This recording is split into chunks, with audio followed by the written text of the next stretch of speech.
In today's video, I'm going to teach you how to manage Claude AI privacy settings. By the end, you'll know how to find the right sign-in page, clean up your chat history, adjust data sharing preferences, and if needed, remove your account. I'll keep things clear and simple so you can follow along confidently.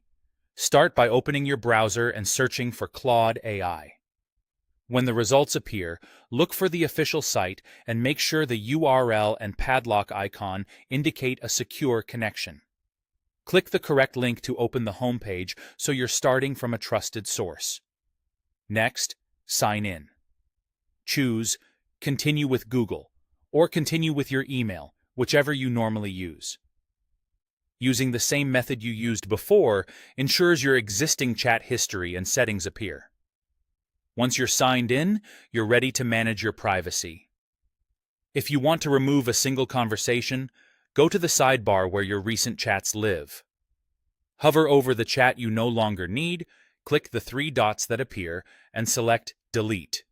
This is great for clearing out one sensitive thread without touching the rest of your history. For a broader cleanup, open your full history by selecting View All. Click Select to enter selection mode. Check the boxes next to the chats you want to remove, and then click Delete. This lets you quickly clear multiple conversations at once. Take a moment to review your picks before confirming so you don't remove something you meant to keep. Now let's adjust your privacy controls.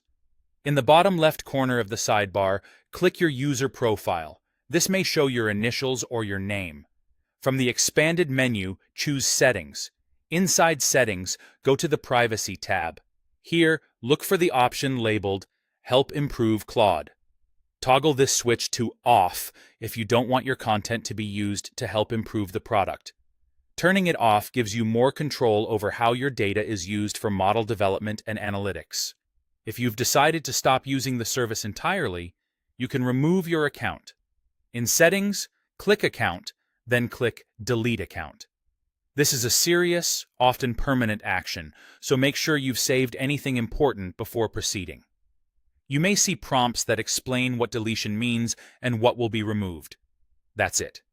You've searched for the correct site, signed in, deleted individual and multiple chats, turned off data sharing for improvements, and seen where to delete your account. Pause the video as needed while you follow along, and revisit these steps anytime you want to review your privacy settings.